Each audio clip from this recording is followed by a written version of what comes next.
तो नमस्कार भाइयों और बहनों, मेरा नाम है दिनेश खत्री और मैं हूँ पौड़ी गढ़वाल से। हिमालय की रेंज मेरे यहाँ से दिखती है और मेरा जो गांव है पौड़ी मार्केट से थोड़ा नीचे है। इन्हें ढांडरी कहा जाता है और इसमें 11 गांव आते थे पहले, अभी 9 गांव हैं। तो मैं आपको बताना चाहता हूँ कि पहाड़ की लाइफ थोड़ी सी ज़रा मुश्किल भरी होती है, क्योंकि यहाँ पे उतना अनाज होता नहीं है जितना मैदानी इलाकों में होता है। मैदानी इलाकों में क्या है कि वहाँ पेड़ वगैरह ज़्यादा नहीं है। और आप जैसे मेरे पीछे देख रहे हैं, ये जो पेड़ है इसे खड़ी कहा जाता है। ये बहुत मात्रा में है यहाँ ये पेड़, और इसका ज़मीन में इतना ख़तरनाक जाल बिछा हुआ है कि कुछ भी होना थोड़ा टफ़ है। लेकिन फिर भी ये जो मैं आपको खेत दिखा रहा हूँ, यहाँ पूरा जो था बहुत ही ख़तरनाक झाड़ियाँ, कांटे वाली झाड़ियाँ। ये देखो कुछ काट के नीचे डाली हुई हैं और इन्हें जलाऊंगा मैं जब ये सूख जाएंगी। और कुछ जला चुका हूँ, ये आप ढेर देख रहे होंगे यहाँ पे राख का। और ये जो आप ये नीचे ये घास देख रहे हैं, इसे हमारे स्थानीय भाषा में, पहाड़ी भाषा में या गढ़वाली में या कुमाऊनी में भीमल भ्यूं कहा जाता है। ये इसके बहुत ज़्यादा फ़ायदे हैं, मैं आपको आगे वीडियोस में बताऊंगा।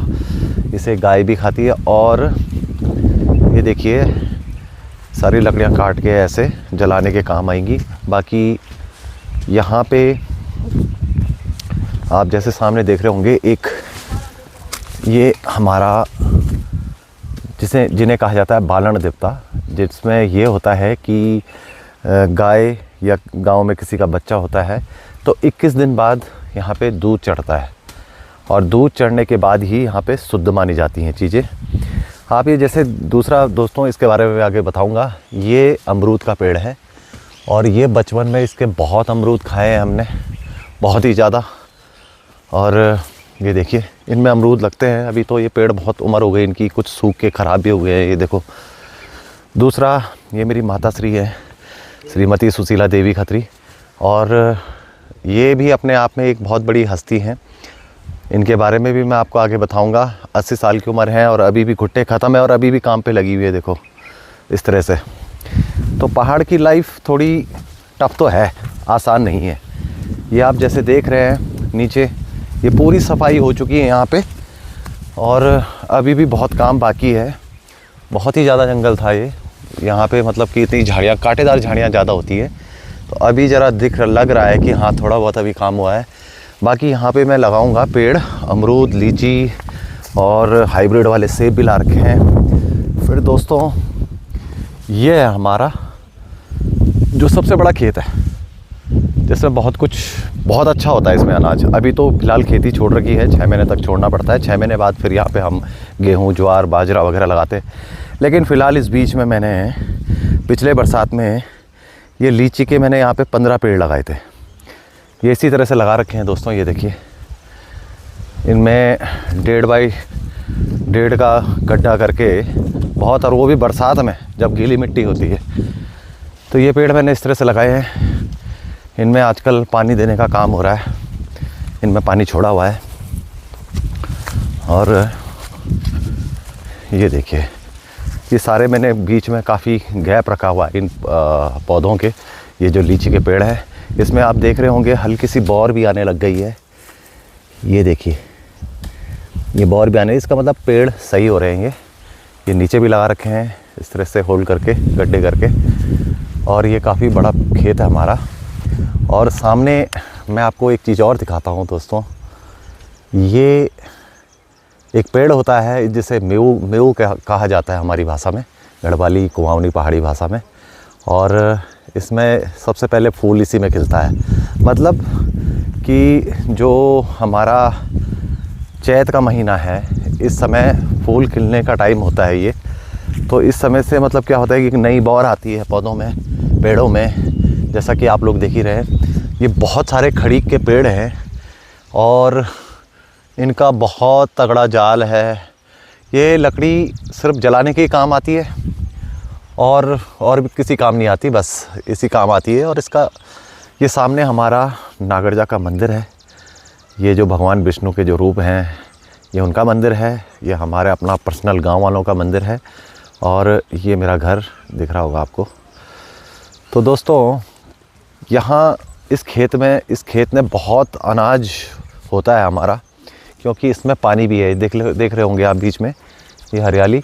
तो ये जो यहाँ का पानी है दोस्तों, ये मैं तब पैदा भी नहीं हुआ था, उससे पहले का पानी, स्रोत का पानी, ये सीधे पाइप से हमारे घर जाता है। पानी 24 आवर्स है। और इस तरह से मैं आपको एक छोटा सा ये ब्लॉग इसलिए बना के दिखा रहा हूँ कि आप लोग धीरे धीरे जो हमारी मूल संस्कृति है उत्तराखंड की, और जो हमारे यहाँ के रीति रिवाज हैं, या जैसे कहा जाए कि एक पहाड़ी शैली क्या होती है, क्या यहाँ की लाइफ होती है, उसके बारे में मैं आपको धीरे धीरे बताऊँगा। आप मेरे ब्लॉग से जुड़िए और ज़्यादा से ज़्यादा लोग इसे ज्वाइन कीजिए, ताकि मैं आपको यहाँ के विशेषताएं क्या होती हैं पहाड़ की। मंदिर हो गए, जो बहुत ही रेयर मंदिर है, देवभूमि के नाम से जाना जाता है, और क्यों यहाँ लोग पलायन कर चुके हैं, मैं वो भी आपको आगे बताऊंगा। तो कृपया मेरे ब्लॉग को आप ज़रूर मेरे चैनल से जुड़ें। मैं आपको डीएम कर दूंगा, नीचे उसमें मेंशन होगा, अगर आप तक वीडियो पहुंच जाएगी। तो ये देखिए, ये लीची मेरी सक्सेस, मेहनत थोड़ी बहुत रंग ला गई है, मुझे खुशी इस बात की हो रही है। और ये सामने आप देख रहे हैं, इसे हम कहते हैं घर में यहाँ लैया। अब ये वैसे बोला जाता है इसको देसी भाषा में सरसों। तो दोस्तों बिल्कुल सही, ये सरसों का ही जो है आप देख रहे हैं पौधे, ये सरसों। ये जो पिक्चर आई थी एक यशराज जी की DDLJ, तो उसका मशहूर गाना, उसमें ये फिल्माया गया है उनकी फ़िल्म में, सरसों का खेत। तो ये हमारे पंजाब में, देश में बहुत होता है, और हमारे यहाँ भी होता है। लेकिन अभी क्लाइमेट काफ़ी चेंज हो रहा है, अब गढ़वाल का भी, मतलब पहाड़ का, यहाँ भी अब गर्मी टच कर रही है, 37-38 तक पहुँच जाती है एक महीने।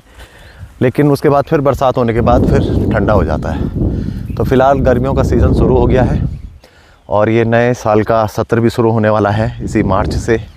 तो धन्यवाद दोस्तों, आप ज़रूर मेरे इस चैनल को ज्वाइन करें, सब्सक्राइब करें, और मैं यहाँ के बारे में आपको बहुत कुछ बताने वाला हूँ, अच्छी अच्छी लोकेशंस दिखाने वाला हूँ।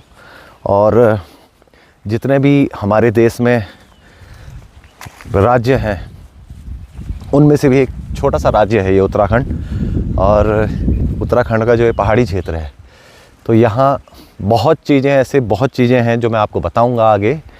तो आप कृपया मेरे चैनल को सब्सक्राइब करें, लाइक कमेंट शेयर ज़रूर करें।